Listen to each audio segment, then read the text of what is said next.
오늘은 편견을 넘어서라는 말씀으로 전하려고 합니다. 우리가 보통 처음 교회에 오면 그러니까 한 번도 교회를 다니지 않았던 분들이 교회에 오면 하는 게 뭘까요? 교회 등록을 합니다. 그 다음에 보통 뭘 할까요? 교육을 받아요. 제자 훈련을 받거나 새신자 교육이라고 하는 교육을 받게 됩니다. 근데 보통 이 새신자 교육이나 제자 훈련을 통하여서 어떤 것을 하게 되냐면 그들이 가지고 있던 비성경적인 편견과 세계관을 성경적인 세계관으로 바꾸어가는 그 기간, 그 훈련을 받는 것을 이야기를 하죠. 예수님이 어떠한 분이시고 하나님께서 우리에게 어떤 일을 해주셨고, 그리고 우리가 흔히들 알고 있던 세상에서 배워나갔던 그 지식이 아닌 하나님 안에서 배워가는 그 지식과 지혜 안에서 우리가 가르치고자 합니다. 그렇게 함으로 인하여서 우리가 흔히들 알고 있고 배워갔던, 세계적으로 배워갔던 진화론적인 틀에서 벗어나서 창조론적인 틀을 다시 바꾸어가는 그 과정을 거쳐가게 되어지는 것이죠. 근데 여기에는 상당한 대가가 필요하고 또 그 기간이 때로는 길어질 수도 있고 짧아질 수도 있습니다. 그것을 어떻게 받아들이냐에 따라서 말이죠. 그래서 바울은 이렇게 고백합니다. 빌립보서 3장 8절 우리 같이 한번 읽어보도록 하겠습니다. 빌립보 3장 8절 읽겠습니다. 시작. 또한 모든 것을 해로 여김은 내 주 그리스도 예수를 아는 지식이 가장 고상함을 인함이라. 내가 그를 위하여 모든 것을 잃어버리고 배설물로 여김은 그리스도를 얻고. 아멘. 내 주 그리스도를 아는 것을 가장 고상하게 여긴다라고 합니다. 그 다음에 뭐라고 해요? 마지막에 모든 것을 잃어버리고 배설물로 여기고 그리스도를 얻게 되었다라고 바울은 이야기합니다. 그가 지금까지 배워왔던 그 모든 지식이 하등 쓸모없고 그리스도를 아는 것이 최고의 지식이라고 여기는 그 바울이 다메섹 도상에서 주님을 만남으로 인하여서 그의 삶이 송두리째 바뀌게 되는 것을 우리가 알고 있습니다. 그가 알고 있고 그가 알고 있던 그 예수 그리스도의 편견으로 인하여서 그리스도인들을 핍박하는 사고는 우리가 너무나 잘 알고 있죠. 오늘은 그 편견에 대해서 같이 한번 나눠보고자 합니다. 모든 사람은 본인이 의식하든 의식하지 않든 간에 어떤 형태로든지 우리가 편견을 가지고 살아가게 됩니다. 때로는 그것이 국가적인, 민족적인 차원이 될 수도 있습니다. 일본 하면 우리가 보통 뭐라고 이야기하죠? 나쁜 놈, 나쁜 일본 사람이라고 때로는 우리가 이야기하기도 하죠. 그럼 다른 말로 할게요. 여기에 제가 지역적인 편견을 말씀드리려고 하는 게 아닙니다. 충청도 분들이 보통 뭐라고 이야기하죠? 저 느린 사람, 좀 성격이 느긋느긋한 사람이라고 보통 표현을 하기도 합니다. 아니면 뭐 전라도는 뭐 말이 빠른 사람, 뭐 이렇게 이야기하기도 하죠. 아니면 더 나아가서는 이런 게 있을 수 있죠. 가문이나 가정적인 차원에서도 우리가 편견을 가지게 됩니다. 우리가 성씨를 가지고도 편견을 가지게 되죠. 제 성이 강씨입니다. 강씨하면 뭐가 떠오르시죠? 바로 나오시네요. 고집센 사람이라고. 그러면 저를 고집센 사람이라고 여러분 여기실까요? 뭐 하실 수도 있겠죠. 우리가 그 성씨만을 가지고도 뭐 강씨는 고집센 사람이라고 여기는 그러한 편견, 그러한 선입견이 때로는 그것이 우리 모두에게 다 있다라는 거죠. 자, 그런데 이것이 성경 안에서도 두드러지게 나타나는 경우가 나타나게 되어집니다. 성경에서 가장 두드러지게 중요하게 여기는 민족 중에 하나가 유대 민족입니다. 이들은 온 세계에서 오직 자기들만이 하나님 앞에 선택받은 백성이라는 것을 가지고 살아가게 되죠. 그리고 선택받지 못한 그 외의 모든 민족들은 모든 이방 민족들이라 여기면서 경멸하면서 때로는 개처럼 여기는 경우도 종종 드러나게 됩니다. 유대인들의 이런 민족적인 편견은 다른 이방 민족뿐만 아니라 그들 내에서도 나타나게 되어집니다. 그들은 남자 유대인들은 아침에 일어나서 기도하는 그 기도문을 보게 되어지면 이렇게 합니다. 이방인이 아니라 유대인으로 태어나게 하심에 감사, 종이 아니라 자유인으로 태어나게 하심에 감사, 여자가 아니라 남자로 태어나게 하심을 감사하는 기도를 드렸다고 하죠. 지금에 생각하면 말도 안 되는 기도문이기도 하지만 그 당시 유대 민족이 가졌던 지역 민족적 특성뿐만 아니라 남자로 태어나게, 그럼 여자로 태어나면 감사하면 안 되는 걸까요? 그들이 가지고 있던 이러한 편견적인 시선이 너무나 많았다는 것입니다. 그런데 이러한 유대인들의 민족적인 우월적인 편견을 알고 있던 바울이 더 이상은 하나님 나라, 다시 오실 그 예수님과 하나님 나라에서는 이러한 편견이 존재해서는 안 된다는 것을 예언적으로 선언하게 되어지는데요. 갈라디아서 3장 28절의 말씀입니다. 갈라디아서 3장 28절 읽어보겠습니다. 시작. 너희는 유대인이나 헬라인이나 종이나 자유인이나 남자나 여자나 다 그리스도 예수 안에서 하나이니라. 아멘. 우리가 지금은 이 말씀의 고백에 우리가 아멘 하면서 그렇지, 저게 맞지, 우리는 모두 다 하나님 안에서 하나지 라고 이야기를 합니다. 하지만 그 당시 바울이 살고 있고 바울이 갈라디아에게 편지한 그 내용 가운데서는 전혀 그렇지 않은 상황이었기 때문에 유대민족과 이방민족에게 다시 한번 전하고 있다는 것이죠. 그렇다면 이 유대민족에만 이런 게 있었을까요? 아닙니다. 그 당시 이방민족이라고 하는 헬라인들마저도 유대민족을 무식한 야만인으로 여기고, 그리고 자신 헬라인들은 지혜 있는 자로 여기면서 헬라인 이외의 모든 민족은 이방민족으로 여기었다는 거죠. 그러니까 서로가, 유대민족은 자기가 선택받은 백성이고, 그리고 헬라인들은 자기가 우월적인 문화적인 족속이라고 여겼던 그 당시의 사람들이 많았다는 거죠. 그런데 우리가 신앙인으로서 편견을 갖는 것이 얼마나 위험한지 우리가 깨닫지 못할 때가 너무나 많다는 것입니다. 심지어는 우리가 교회 안에서도, 공동체 내에서도 이러한 편견과 선입견이 너무나 많이 있다는 것이죠. 잠시 돌아와서 편견이라는 그 단어 자체가 뜻을 보게 되어지면 이렇게 합니다. 공정하지 못하고 한쪽으로 치우친 생각. 또 다른 말로 이렇게 얘기를 합니다. 충분한 근거도 없이 다른 사람을 나쁘게 보는 생각. 그러니까 뭐예요? 부정적인 견해가 우리가 편견으로 드러나고 선입견으로 드러나게 되어진다는 거죠. 오늘 본문의 말씀을 보게 되어지면 마가복음 6장 1절에서 6절에 보게 되어지면 예수님께서 그의 고향에서 배척받은 내용을 우리가 본문을 같이 읽게 되어졌습니다. 우리가 아는 대로 예수님께서는 미가서의 예언대로 예수님께서 베들레헴에서 탄생하시고 갈릴리 지역 나사렛에서 자라나게 되어집니다. 그러니까 나사렛은 예수님의 고향 마을이기도 하다라는 거죠. 예수님께서 고향에 돌아오신 이유가 자신들의 가족을 만나기 위하여 갔던 것일까요? 성경에서는 이렇게 얘기를 합니다.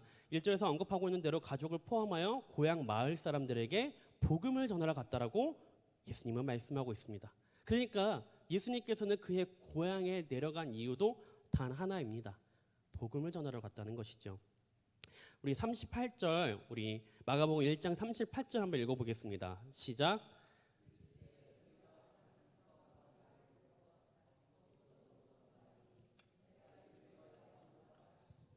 아멘. 즉 이런 전도적인 사명감을 가지고 예수님은 그의 고향 마을을 찾으러 가셨다는 것이죠. 고향 마을의 회당에 들어가시자 회당에 방문하는 랍비에게는 성경 해석을 허락하는 그 당시 문화와 습관이 있었기 때문에 예수님 또한도 회당에 들어가셔서 말씀을 전하게 되어집니다.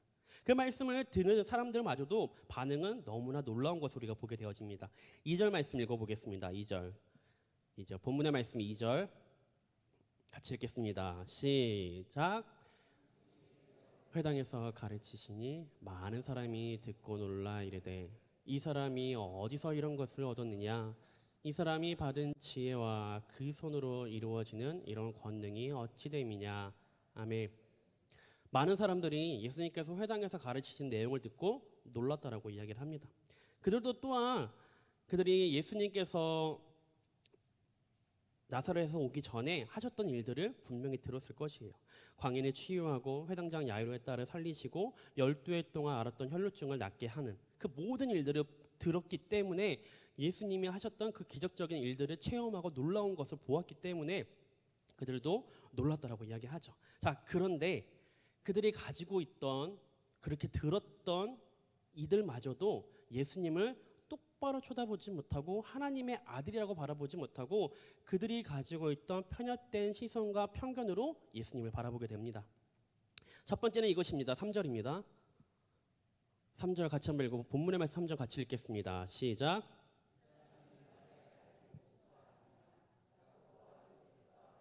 시몬의 형제가 아니냐? 그 누이들이 우리와 함께 여기 있지 아니하냐고 예수를 배척한지라. 아멘. 서두에 이렇게 얘기를 하죠. 이 사람이 마리아의 아들 목수가 아니냐라고 이야기를 합니다. 이는 우리와 똑같이 밥 벌어먹고 사는 목수라는 직업을 가지고 있는 아들이 아니냐라고 이야기를 합니다. 그러니까 저 예수와 내가 다른 것이 무엇이냐라고 이야기를 하고 있습니다. 그들이 가지고 있던 편견의 첫 번째가 이것입니다. 예수와 나도 똑같다. 그리고 그들도 목수의 아들 아니냐. 나도 아들이다. 나도 누구누구의 아들이고 나도 이런 직업을 가지고 있다라고 말을 할 수 있는 거죠. 두 번째는 이 사람이 마리아의 아들 목수가 아니냐. 누구의 아들? 마리아의 아들이라고 표현을 합니다. 근데 우리가 이것을 잘 짚고 넘어가야 될 것은 무엇이냐면 혈통을 중요시하게 여겼던 지금 유대 사람들이 아버지 이름을 요셉의 이라고 이야기하지 않고 마리아의 아들이라고 표현을 합니다. 이 말뜻의 의미가 무엇이냐면요. 여자의 아들, 즉 한마디로 아버지의 아들이 아니라고 애둘러 표현하는 의미이기도 하다라는 거죠. 그 당시 사람들은 마태복음 1장에서 보게 되어지면 아브라함이 이삭을 낳았고 이삭이 야곱을 낳았고 야곱이 요셉을 낳았다고 하지 사라가 이삭을 낳았고 리브가가 야곱을 낳았다고 하지 않습니다. 그러니까 아버지 족보대로 가는 것을 그 당시에 흔히들 알고 있던 족보죠. 근데 지금 이 사람들이 뭐라고 이야기해요? 마리아의 아들이라고 이야기를 합니다. 그러니까 그들도 요셉의 아들이 아닐 수도 있을 것이다. 엄마의 아들, 혹시 모른다라는 그런 애둘러 표현으로 마리아의 아들이라고 표현하고 있다는 거죠. 그러니까 말 그대로 예수님을 경멸하고 무시하는 표현으로 쓰였단 말이기도 하는 거예요. 그러니까 그들이 가지고 있던 편견이 뭐예요? 아마 저는 때로는 사생아의 아들이라고 할 수 없겠지만 다른 사람의 아들이 있을 수도 있을 것이야. 마리아의 아들이라고 표현하는 그 자체가 예수님을 인정하지 못하는 표현이기도 하다는 거죠. 세 번째는 이것입니다. 야고보와 요셉과 유다의 시몬과 형제가 아니냐. 그 너희들이 우리가 함께 여기 있지 아니하냐라고 이야기를 하죠. 그러니까 뭐예요?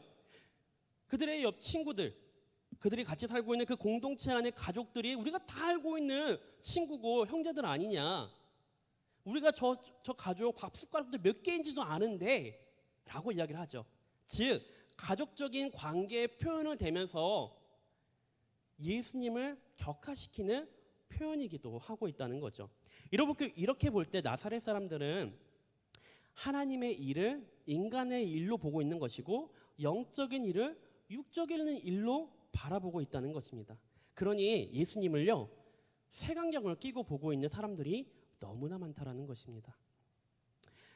그 이유는 아까 말했던 것처럼 나사렛 사람들이 예수님에 대해서 그러한 편협된 시선과 편견이 그릇된 생각을 가지고 있기에 예수님을 바라보고 있었다는 것입니다. 자, 다시 돌아와서 우리가 편견이라고 한다면 아까도 말했지만 우리에게는 모두 다 그런 편견들은 하나씩 가지고 있을 것입니다. 인간적인 안목으로 우리가 모든 상황을 시선을 바라보는 경우가 너무나 많다라는 것이죠. 사도 바울도 한때는 자신이 이러한 편견을 가지고 있었다는 것에 대해서 고백을 하게 되어집니다. 고린도후서 5장 16절 말씀입니다. 고린도후서 5장 16절 같이 읽겠습니다. 시작. 아무 사람도 육체대로 알지 아니하노라. 비록 우리가 그리스도도 육체대로 알았으나 이제부터는 이같이 알지 아니하노라. 아멘. 지금 뭐라고 이야기해요? 비록 우리가 그리스도도 육체대로 알았다라고 이야기를 합니다. 그렇지만 이제부터는 이같이 아니하겠다라고 바울이 이야기를 합니다. 즉 회심 전, 바울의 회심 전에는 예수님을 인간적인 안목으로 바라보았던 그 사울이 예수님을 인격적으로 만나고 난 이후에 예수님이 진정으로 어떠한 분인지 그가 알게 되었다라고 고백을 하고 있는 것이죠. 그러므로 성도가 편견을 갖지 아니하려면 모든 일에서 특별히 교회에서 만나는 그 모든 사람들을 인간적인 안목, 인간적인 마음으로 바라보아야지 말아야 한다는 것입니다. 아멘. 제가 이 고백을 드리는 이유 중에 하나가 잠시 제 이야기를 하려고 합니다. 제가 유초등부를 맡으면서 많은 아이들을 상대하게 되고 때로는 한 주 왔다가 가는 친구들도 많이 보게 되어집니다. 그래서 몇 주 전에 어떤 형제가 저 이제 교회 안 다닐래요? 라고 말을 하길래 안 되겠다. 이 아이들 만나서 밥이라도 사줘야 되겠다. 그 밥을 사주러 가는데 그 옆에 있던 어느 한 친구가 따라오게 돼요. 근데 제가 그 친구를 모르는 친구가 아니에요. 저 유초등부에서 행사할 때마다 늘 왔던 친구예요. 그러니까 뭐 할 때만? 행사할 때만. 캠프하면 캠프한다고 와요. 달란트 시장하면 달란트 시장 한다고 와요. 소풍 가면 소풍 한다고 와요. 그 일이 1년 이상 넘어갔어요. 그래서 평상시에는 교회를 잘 안 나왔어요. 그러니까 그 형제들에게 물어봤죠. 그 친구 온다고? 왜? 제가 말이 이거였어. 왜 와? 기쁨으로 바라는 것이 아니라 얘 또 먹으러 오는구나. 또 먹으러 오네.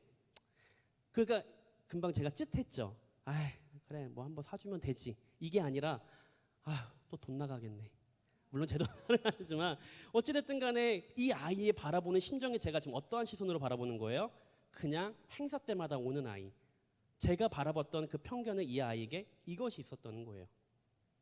어찌됐든 간에 그 세 명의 아이를 만나고 맛있는 마라탕을 우리 부장님께서 사주셨습니다. 자, 부장님께서 사주셨는데 그 아이들을 만나고 이야기를 하면서 제가 몰랐던 사실을 보게 되어집니다.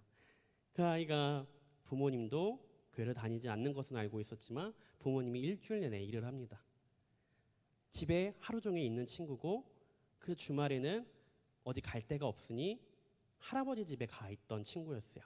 제가 이 사실을 알지 못하죠. 그리고 알고 싶지도 않았었고. 그러니까 제가 가지고 있던 편견과 시선 중에 하나는 그냥 놀러 오는 친구, 그냥 먹고 싶어서 오는 친구, 저한테는 이거밖에 없었어요. 하지만 그 친구하고 이야기하면서 들었던 제 마음은 무엇이냐면 내가 이 친구를 너무 모르고 있었구나. 내가 이 친구에 대해서 기도한 적이 별로 없었구나. 더 나아가서는 내가 이 친구를 정말 잘못된 시선으로 바라보고 있었구나. 근데 이 아이가 물론 저희에게 그런 말은 하지 않았어요. 나를 좀 봐주세요라는 말은 하지 않았지만 밥 먹는 그 1시간이라는 시간 동안 보통 어른들은 밥 먹으면 한 10분이면 먹잖아요. 이 아이는 밥도 안 먹어요. 계속 이야기만 해요. 자기가 어떠하고 자기 가정이 어떻고 자기가 어떻게 살아가고 있는지 다 이야기하는 거예요. 미주알 고주알 이야기하면서 이 아이가 어떤 친구였는지 제가 그때 알게 됐어요.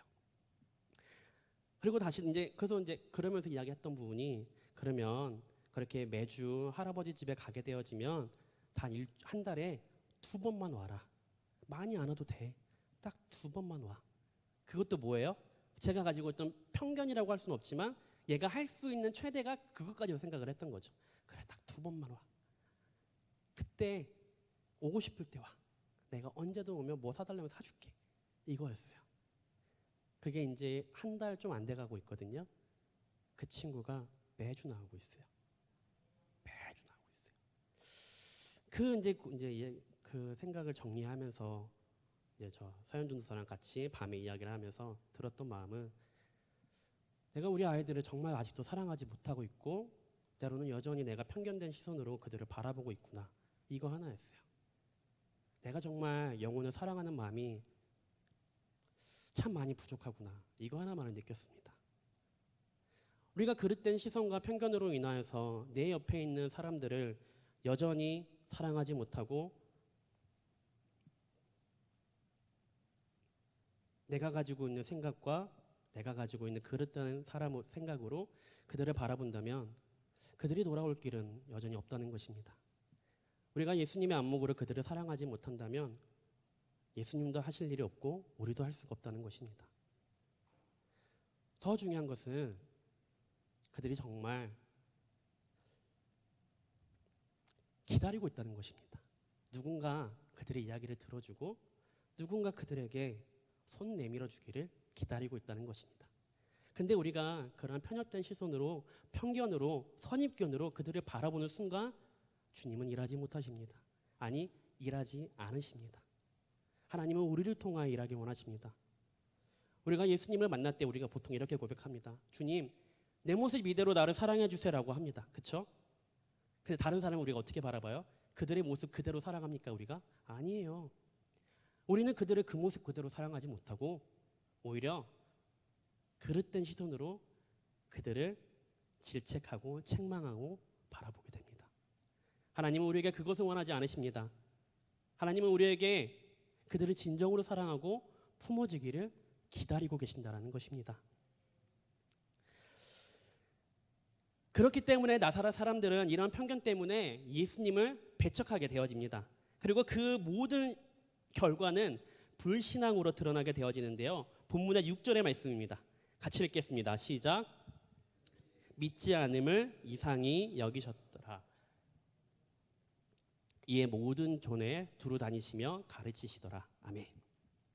이렇게 볼 때 편견은 불신앙적인 것으로 나타나게 되어집니다. 편견은 매서한 모든 사람을 인간적으로 세속적인 시선으로 바라보지 못한다는 것입니다. 하지만 예수님께서는 그러한 우리의 인간적인 모습을 너무나 잘 알기에 그들에게 더 나아가서는 그의 제자들에게 말씀하고 있습니다. 사도행전에 보게 되어지면 베드로의 가지고 있는 그 편견과 선입견을 우리 하나님께서 바꾸고자 하십니다. 10장에 보게 되어지면 제가 읽겠습니다. 10장 14절과 15절에 베드로가 주여 그럴 수 없나이다. 속되고 깨끗이 아니한 물건을 내가 언제든지 먹지 아니하였삼나이다 라고 이야기를 하죠. 또 두 번째 소리 있으되 하나님께서 깨끗게 하신 것을 내가 속되다 하지 말라 하더라 라고 합니다. 이게 지금 나오는 그 고백이 어디이냐면 베드로가 기도하던 중에 비몽사몽간에 하나의 환상을 보게 되어지죠. 하늘에서 큰 보자기가 내려오게 되는데 그 안에는 땅에 있는 각색 4발 가진 짐승과 기는 것과 공중에 나는 것들이 담겨져 있으면서 그것을 먹으라고 할 때 베드로가 뭐라고 하죠? 저는 못 먹습니다. 제가 어떻게 그것을 먹을 수 있겠어요? 라고 이야기하면서 끝내 3번을 거절하면서 그 꿈이 끝나게 됩니다. 하지만 하나님께서는 그것을 어떻게 표현하고 있냐면 그가 만나야 될 백부장 고넬료에 대해서 말씀하고 있다는 것입니다. 베드로는 유대인들에게만 그 구원이 있을 거라 여겨졌다는 거죠. 하지만 하나님께서는 그가 가지고 있던 이 베드로의 편견마저도 깨트리려 그에게 꿈으로 환상을 보여주며 하나님이 아니다라고 정확하게 말씀하셨지만 그가 3번이나 거절하는 것을 우리가 보게 되어집니다. 그렇습니다. 하나님께서는 베드로를 통하여서도 이렇게 말씀하고 있습니다. 사도행전 10장 34절과 35절의 말씀입니다. 시작. 내가 참으로 하나님은 사람의 외모를 보지 아니하시고 그 나라 중 하나님을 경외하며 의를 행하는 사람은 다 받으시는 줄을 깨달았도다. 아멘. 베드로가 마지막에 뭐라 그래요? 깨달았도다. 베드로를 통하여서 하나님은 그가 깨닫고 끝나는 것이 아니라 이제는 이방인들에게까지 복음을 전하게 원하셨다는 것을 베드로가 알고 그렇게 행하는 것을 우리가 보게 되어집니다. 이러한 편견으로 인하여서 우리가 편견과 선입견과 우리가 가지고 있는 그 교만으로 사람과 사람 사이를 분리시키고 나눌 수밖에 없지 같이 교제하거나 합칠 수는 없습니다. 오히려 그들을 가까이 하지 못하게 되어집니다. 멀어질 수밖에 없게 하다는 거죠. 하지만 하나님께서는 우리에게 그것을 원하지 않으신다라고 고백하고 있습니다. 그렇다면 이 편견을 통한 이 편견을 넘어선 그 축복이 우리에게 있다라는 것입니다. 요한복음 4장에 보게 되어지면 사마리아 여인에 대해서 등장합니다. 예수님은 그 사마리아 여인에게 내게 물을 달라고 하실 때 사마리아 여인이 뭐라고 얘기하죠? 내게 그런 물을 왜 찾으십니까라고 이야기를 하면서 왜 유대 사람이 저희한테 와서 물을 달라고 하시나요? 저희와 상정하지 아니하는 사람 아니신가요? 라고 이야기할 때 마지막에 후반 말미에 예수님께서 뭐라고 하시죠? 내가 너에게 영원한 목마르지 아니하는 영원한 샘물을 주시겠다라고 합니다. 우리가 너무나 잘 알고 있는 말씀이죠. 그리고 그 난 이후에 사마리아 여인이 어떻게 하죠? 예수님을 진정으로 믿고 마을로 돌아가서 그 예수님을 전하는 장면을 우리가 보게 되어집니다. 사마리아 여인이 어떻게 유대 사람이 우리에게 와가지고 복음을 전합니까? 라고 끝나는 것이 아니라 그가 인격적으로 예수님을 만나고 난 이후에 그가 하는 행동은 예수님을 전한 것이었습니다. 그리고 그 마을에는 이 예수님을 믿고 복음을 듣고 돌아오게 되었다는 것을 우리가 알고 있죠. 편견을 넘어선 그 축복의 시작은 우리가 다른 사람들을 우리가 생각으로 우리에게 가지고 있는 세상에서 배웠던 그릇된 시선으로 그들을 바라볼 때 시작되어지는 것이 아니라 예수님이 우리에게 주신 창조론적인 시선으로 그들을 바라보게 될 때 주님은 그때 일하신다는 것입니다. 편견과 선입견이 아니라는 것입니다. 우리에게 원하시는 색안경은 그것이 아니라는 것입니다. 모든 이들을 주님은 사랑한다는 것, 그것이 우리가 끼워야 할 안경이라는 것입니다. 그 누구도 피할 수 없는 그 사랑 말이죠. 편견을 넘어선다는 것 너무 어려워요. 정말 어려워요. 몇십 년 동안 바뀌지 않던 때로는 뭐 부부가 몇십 년 바뀌지 않았던 내 남편이, 내 와이프가 변한다? 그것을 믿을 수 있을까요? 몇십 년 동안도 안 변했는데 변할까요? 안 변하겠죠. 변할까요? 믿음이 없으시네요. 라고 하는 것이 아니라 하나님은 분명히 일하세요. 언제 일하시냐고요? 내가 그것을 믿을 때 일하십니다. 내가 그것을 믿지 못하면 일하지 않으십니다. 아까 그 아이에게 돌아와서 이제 한 3주 돼가요. 그리고 우리가 그런 아이도 만나봤고 또 하나님께서 제게 한꺼풀 벗기신 그 상황을 통하여서 우리가 어제 바자회를 했잖아요. 이 바자회를 통하여서 제가 맡은 존은 키즈존입니다. 물고기 잡기 하는 친구들 만나면서 이제 물론 교회에 이제 우리 믿고 있는 친구들도 많았지만 그 중에는 예수님 믿지 않는 친구들도 있었어요. 어떤 자매가 와가지고 친구랑 같이 자기가 하겠다고 하는 거예요. 보니까 우리 교회 다니는 친구가 아니에요. 그럼 보통 어떻게 해야 돼요? 돈 가지고 와 해야 되겠죠. 저희 가가지고 가서 용돈 있지? 엄마한테 돈 달라고 해서 바꿔와 하면 되겠죠. 돈 벌어야죠. 3천 얼마 귀한데 아이들 코 묻은 돈 가져와야죠. 자, 그게 아니라 만약에 그러한 시선으로 바라보았다면 그 아이에게 그래 뭐 한번 해봐 뭐 가겠지 라고 할 수도 있었을 거예요. 하지만 마지막은 그거였어요. 그래 해도 돼 괜찮아 한번 하고 가. 그러면 너 내일 한번 올래? 너 내일 와서 내가 내일 너 맛있는 거 사줄게. 간식 줄게. 교회 놀러 와. 이거였어요. 오늘 그 친구 왔었을까요? 안 왔어요. 안 왔어요. 자, 그런데 전 지금 그 아이들 이름을 불러가며 기도하고 있어요. 그리고 언젠가 또 만나게 되겠죠. 하나님은 지금 일하실 수도 있고요. 내일 일하실 수도 있고요. 다음에 일하실 수도 있어요. 하지만 그 아이들을 놓고 기도할 때 하나님 분명히 제 기도를 들으시고 응답하실 것을 믿어요. 그냥 건너가고 넘어가는 친구가 아니라 내 눈에 띄었고 나를 통하여서 예수님의 복음을 한번 들었으면 되었다는 거예요. 하나님 분명히 일하십니다. 우리가 태신자들을 놓고 기도할 때 우리가 분명히 새 생활 축제도 끝났어요. 물론 교회로 들어오게 되는 경우도 있지만 아닌 경우도 있을 거예요. 매년 해야 되겠죠. 매번 복음을 전해야 돼요. 한 번 복음 듣고 오면 정말 땡큐죠. 그럼 10번 해서 안 넘어가면 이제 끝나는 걸까요? 아니에요. 우리의 그 편견이, 우리의 그 선입견이 이제는 바꿔져야 합니다. 주님, 내 모습 이대로 사랑하시되 저들을 사랑하여 주시옵소서. 아니 내 눈을 바꿔 주시옵소서. 내가 예수님의 시선으로 그들을 사랑하게 하여 주시옵소서. 예수님이 하실 일을 내가 믿습니다. 나사렛 사람들이 정말 예수님을 하나님의 아들로 받아들였다면 예수님이 거기서 더 많은 일과 기적과 이적들을 행하셨을 거예요. 하지만 그들이 말 그대로 마리아의 아들, 목수의 아들, 그리고 누구누구의 아들, 누구의 형제로 바라보았을 때 예수님이 일하지 못하셨다는 것입니다. 아니 안 하셨다는 거예요. 우리 평택중앙교회에서 하나님께서 하실 일들이 너무나 많습니다. 우리가 믿어야 할 것은 하나님이 분명히 일하신다는 것입니다. 누구를 통하여서요? 주님을 바라보는 우리를 통하여서 일하신다는 것을 여러분 믿으시길 바랍니다. 그 믿음으로 내 주위에 있는 여전히 믿음을 잃고 살아가는, 여전히 믿지 않는 그들을 위하여서 정말 사랑하는 마음으로 그들을 붙잡고 기도할 수 있는 저와 여러분 되길 주님으로 축복합니다.